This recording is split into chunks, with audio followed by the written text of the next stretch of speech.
This is our Marshmallow still life. We're going to be practicing drawing cylinders and ellipses. And this is my little setup that I have in class. So I have my marshmallows and a little light, and then I just put it on a piece of copy paper as a background. So you can see that is what I'm looking at as I draw, and this is just a little half sheet of paper. You can do it on a full sheet.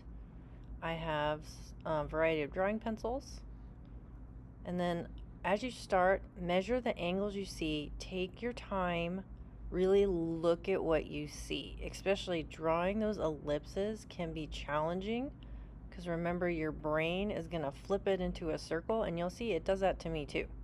This is actually my second attempt. My first attempt just was not coming out the way I want, so I just started over. No big deal. So I like to just kind of do that motion and draw the ellipse. I'm also drawing light. I'm actually drawing a little bit darker than what I normally would, just so you guys can see it on the camera. And then I always make the two axes on my ellipse because I want to make sure those four parts are about even. If I wanted to be a little more technical, I would measure them all out, but so you can see I'm just measuring the angle of the marshmallow, the sides, and then I'm also measuring, well, if that face of the marshmallow is this big, how much is the face of the other one? So I'm using a unit of measurement as well to try to get it more accurate. And you'll see as I go on, I adjust, I erase. I actually haven't drawn something from life in quite a while, so this was a bit of a challenge for me, and also doing pencil.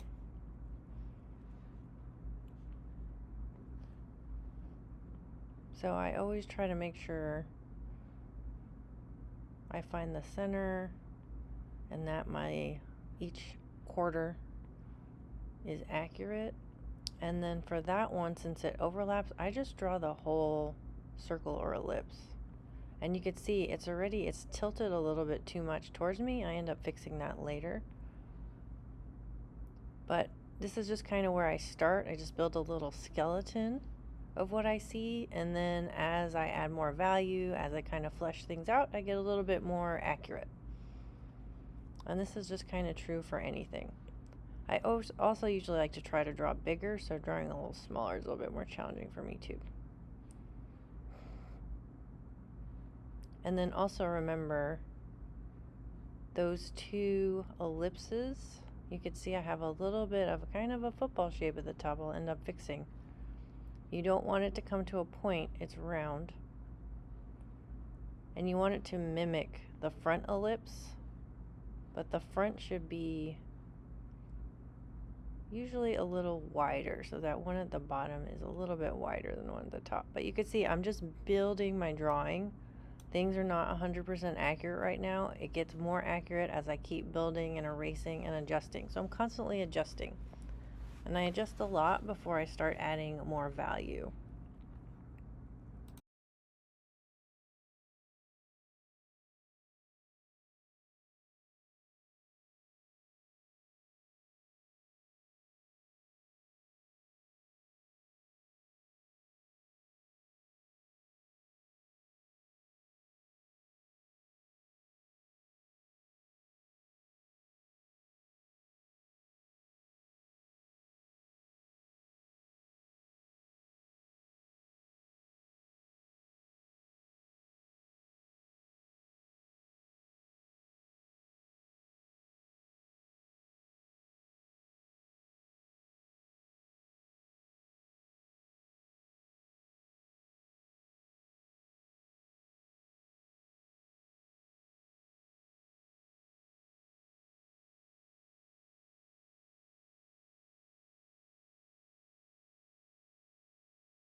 Alright, so now I'm just going to start to kind of add a little bit of value just so I can kind of see things.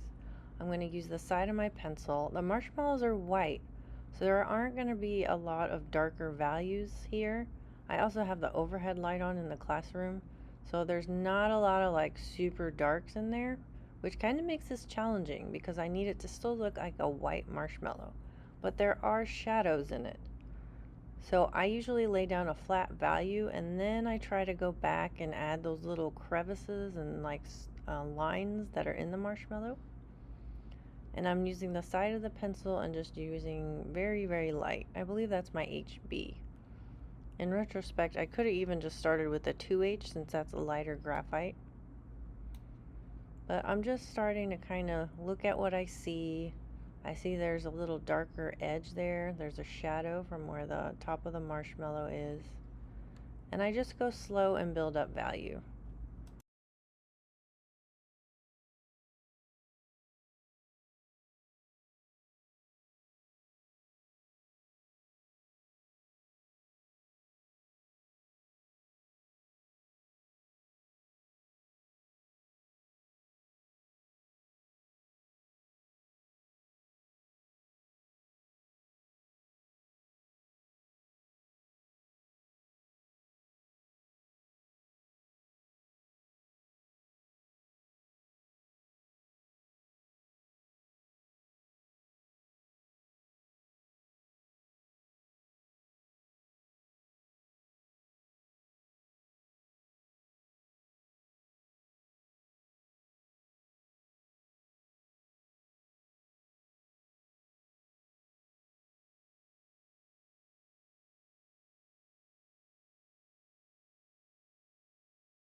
Alright, and then I don't have a blending stump, so I'm just using a tissue. Remember, use this sparingly. Do not wipe this all over everything. I'm just kind of trying to just lay down a base value, and then I'm going to go back over it with the pencil. I don't want to lose the texture of my pencil in here. I'm just using it to kind of have a background value.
There is a little bit of a shadow there, so I'm just going to really lightly put that in.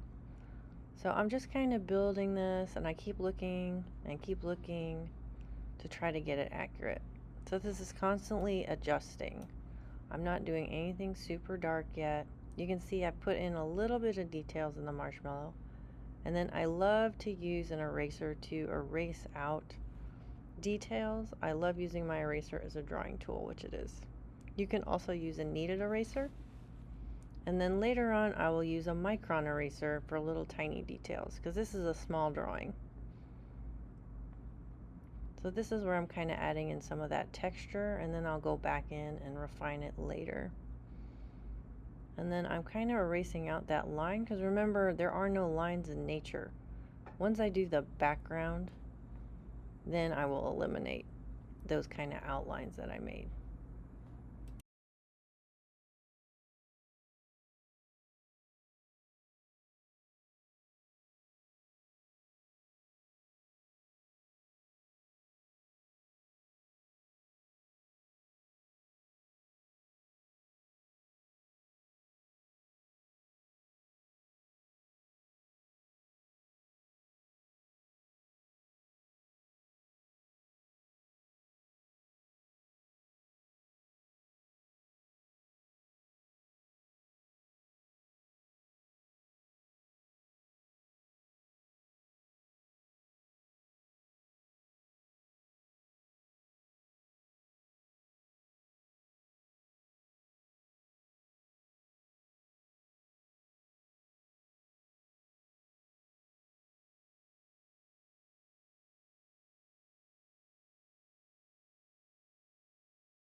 All right, now that you can kind of see how I'm putting this together, I'm going to speed this up. This whole drawing took me about 40 minutes. So I want to make sure you also take your time. When you're looking at it, also think about comparing values. What is this value compared to the value in the shadow? What is this value compared to the highlight? So you're always comparing values. So when I'm doing this shadow, what value is this shadow compared to the top of that marshmallow? What value is this shadow compared to the shadow underneath?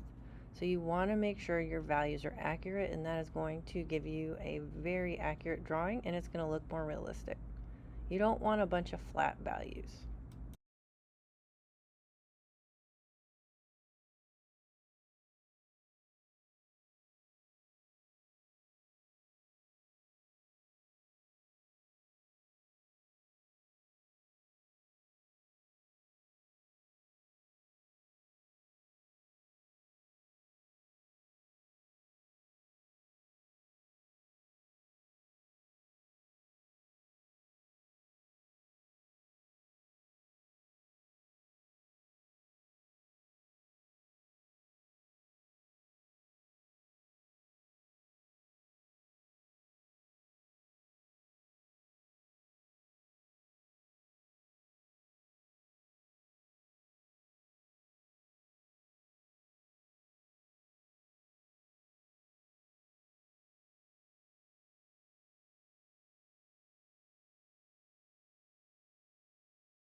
Here I'm going to add in the shadow. This shadow is a little tricky because there's an overhead light, classroom light, and then there's that little side light I have. So there's kind of overlapping shadows. So I'm not going to do it super dark because it's not, it kind of fades out at the end and has like this double line. But I am just going to lay down a flat value at first, and then I will go back and refine it. But that darkest value is right under the marshmallow where there's no light. So I need to make sure that my darkest value is the darkest value in my drawing.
Alright, so ideally I would have a blending stump, but I don't have any. So I'm using this tissue and I keep blending and then I get a new piece. Get blending, get a new piece. Or what's going to happen, I'm going to start smushing graphite everywhere where I don't want it. I'm just trying to blend it. I'm not drawing with it.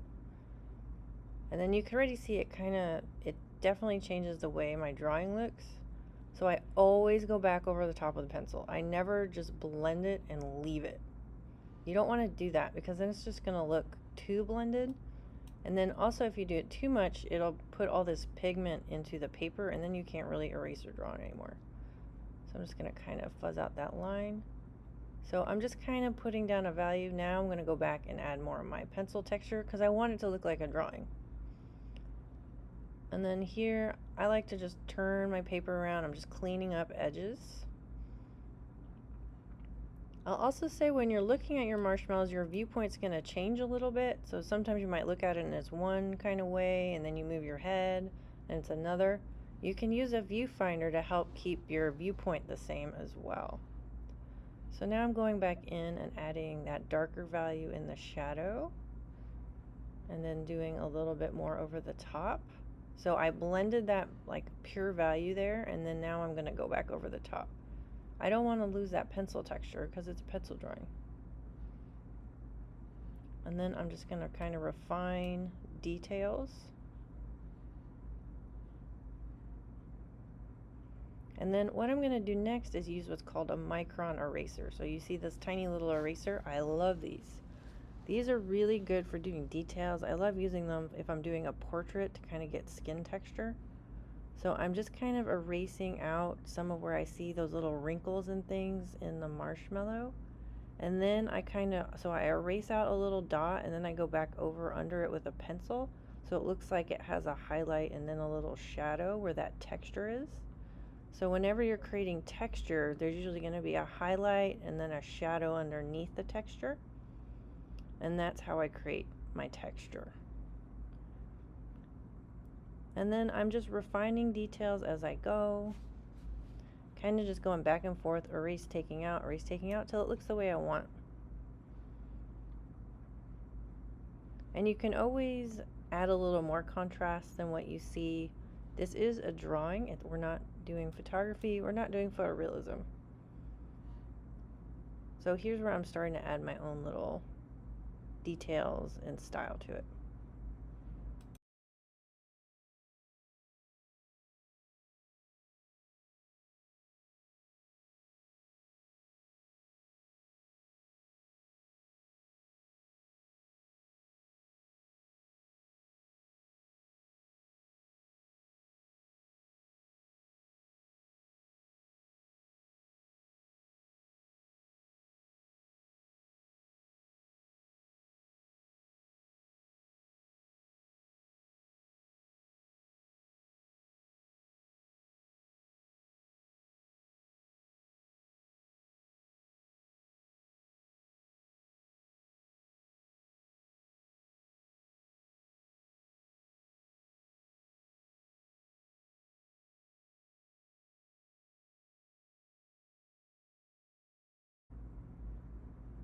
Alright, so I'm just kind of making sure my highlights look like highlights. Like I don't want to lose that white because the marshmallow's white. And that highlight's pretty strong. I don't see a lot of texture in it. So now I'm going to add a little bit of a background value. The light is coming from the top left. So there's kind of a white spot on the background. But I'm just going to make this kind of just a light value, and then it will eliminate any kind of line around my marshmallow because the edge of the marshmallow is where the background starts and then the marshmallow starts, where they meet. I will use a tissue to kind of blend this and then go over it a little bit more. So I'm just trying to make a flat value. And then there is that crease in the paper. And then it's pretty bright, so I'm just kind of adding a little bit of value. You never just want to do a drawing and not do the background. The background's a crucial part because then you will not have lines in your drawing. You're not going to have an outline, you're just going to have value. Then I just blend it with just light little circles. I'm not pressing very hard. I just want to kind of smooth it out a little bit.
Alright, I'm just doing some like finishing touches. I end up doing a little bit more after this video's over.